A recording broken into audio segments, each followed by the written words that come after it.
Hello, ഇന്ന് നമ്മളിവിടെ തയ്യാറാക്കാൻ പോകുന്ന വിഭവം എന്ന് പറയുന്നത് പാൽക്കപ്പയാണ്.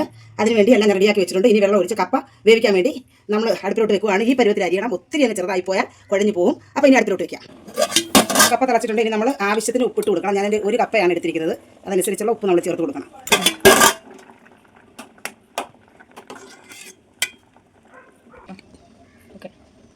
കപ്പ ആയിട്ടുണ്ട്. ഇനി നമുക്ക് കപ്പ ഊറ്റിയെടുക്കാം. പാൻ വെച്ചിട്ടുണ്ട്. ഇനി നമ്മൾ അതിന് പാൽക്കപ്പയ്ക്ക് വേണ്ട കൂട്ട് തയ്യാറാക്കാൻ പോവുകയാണ്. ശർക്കര എണ്ണ ഒഴിച്ച് കൊടുക്കുവാണ്. അതിലേക്ക് വറ്റൽമുളക് ഇട്ട് കൊടുത്ത്, ചതച്ച ചുവന്നുള്ളി, പച്ചമുളക്, കറിവേപ്പില, ഇതിലേക്ക് അല്പം ഉപ്പ്. നമ്മൾ കപ്പയ്ക്ക് ലേശം ഉപ്പ് ചേർത്തിട്ടുള്ളൂ, കൂട്ടിന് ഉപ്പ് ചേർത്തിട്ടില്ല. അതുകൊണ്ട് അല്പം ഉപ്പ്, ശകലം ജീരകം, ഇതെല്ലാം കൂട്ടെല്ലാം റെഡി ആയിട്ടുണ്ട്. ഇതിലേക്ക് ഇനി നല്ല കട്ടിപ്പാൽ, തേങ്ങാപ്പാലാണ്. ഈ കപ്പിന് അരക്കപ്പ്, ഒരു കപ്പയാണ് ഞാൻ എടുത്തിരിക്കുന്നത്. അരക്കപ്പ്. ഈ പരുവാകുമ്പോഴത്തേന് നമ്മൾ ഇനി കപ്പ ഇട്ട് കൊടുത്ത് യോജിപ്പിക്കാൻ പോവുകയാണ്.